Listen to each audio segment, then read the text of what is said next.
Welcome back everyone to another NRG, and I may be a bit of late with this one. I was supposed to sort of like bring this out during the Olympics of 2021/2020 and the Paralympics, but that's just ended. So hey, never mind. This is The Games Summer Edition by Epyx and US Gold. Epyx were very famous for their multi-event games. They did a lot on the 8-bit platforms and of course the consoles as well. California games, for example. Winter games, summer games, Epyx World of Sports on the GX4000, things like that. Epyx did a lot of this kind of stuff, and most of the time they were pretty good at it. This one, not so much. It kind of falls down a bit for me. This one seems to a bit. It's based around obviously the Seoul Olympics. I'm guessing you got Cole Lewis there on the loading screen.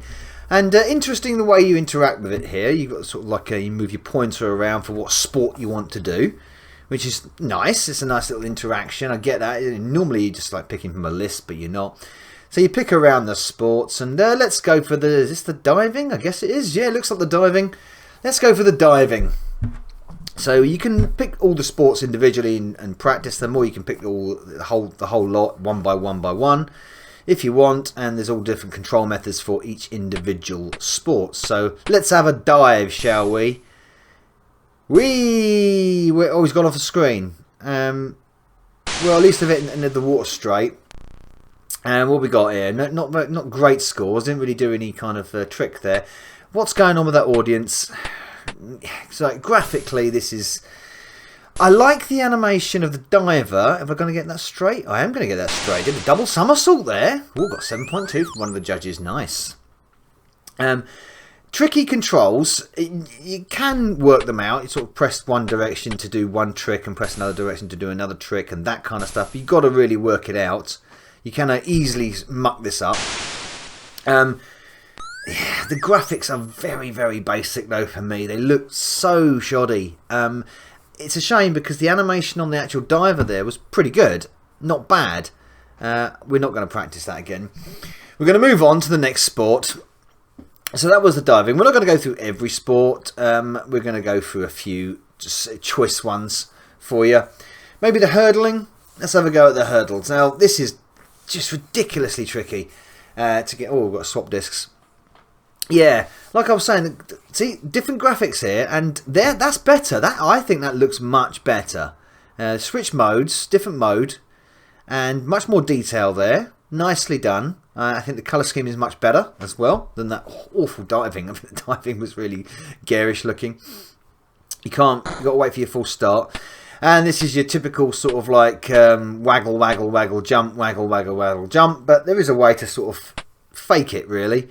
You can actually just keep hitting the jump button, the jump command, and you can actually just do that, stagger over the hurdle, because timing it is ridiculously difficult.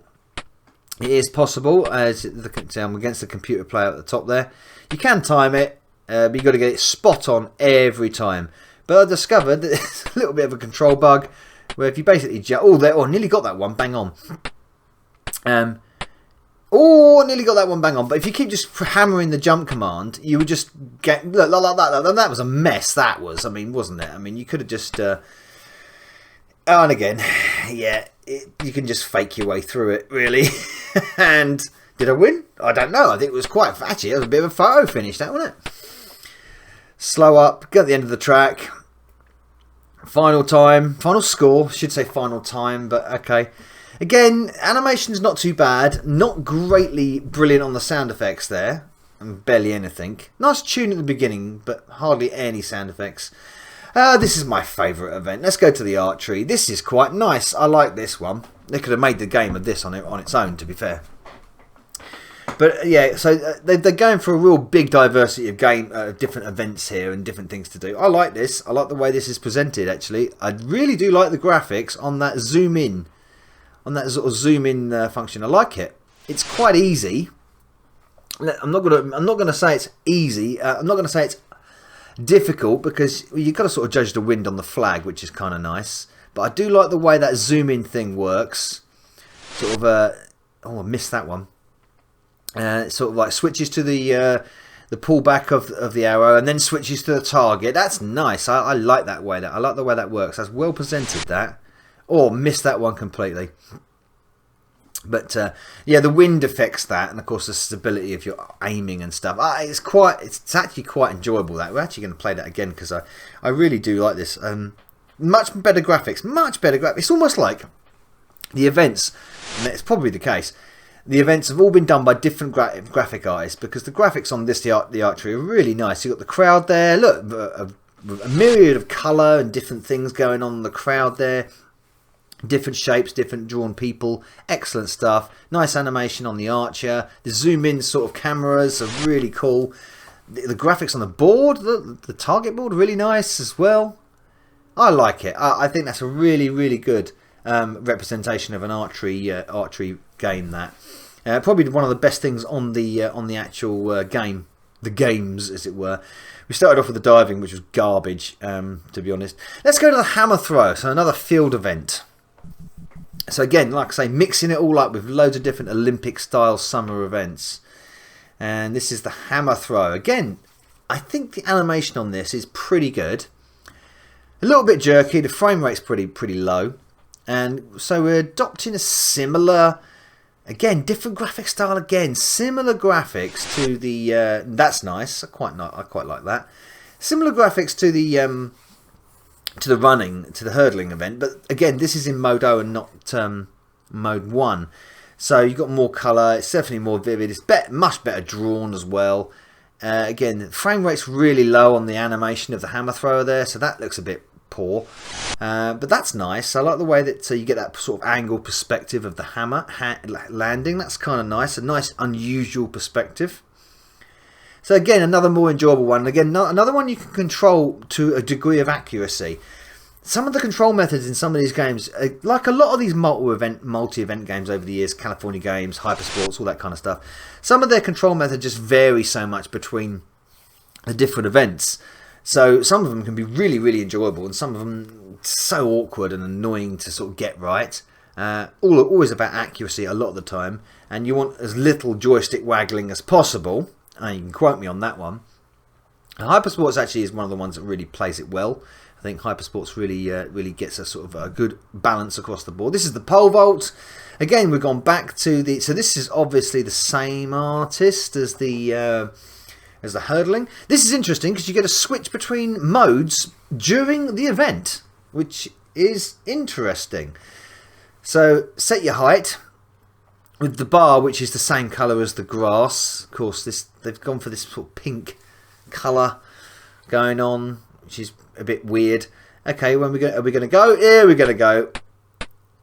Yeah, no, I thought there was a switch of modes. There's no switch of modes. So you get this strange camera angle here where you got to do the running. Joystick waggling for this bit. So you have waggle, waggle, waggle to get your speed up. And then all of a sudden, it switches to a side-on profile view. After you've done a lot of running, here we go. So that's weird. And then you've got to strike your pole. And this is actually not too bad. This is actually easier than it looks. It's actually quite... the control system of this is actually quite intuitive and quite easy, to be honest, to get to grips with. You can actually really sort of gel with the timing on it and work out your timing pretty well to get the higher heights. So I like the control method on this. Again, not looking great. Sense of movement there, not brilliant. But again, animation is nice, but the colour scheme is pretty out there on your face, isn't it? A bit like the hurdling.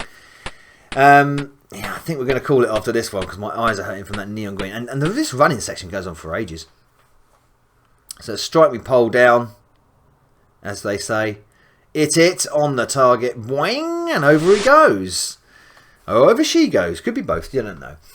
But it's one of the more forgiving sports of this multi-event game. So the diving is pretty bad. The hurdling, bugged and pretty slow and annoying. The archery, excellent. I do really enjoy the archery on this. Some of the other sports are quite kind of nice as well. I think the kayaking is quite nice on this. Not a fan of the gymnastic rings. That's very difficult. And this is like a mediocre entry.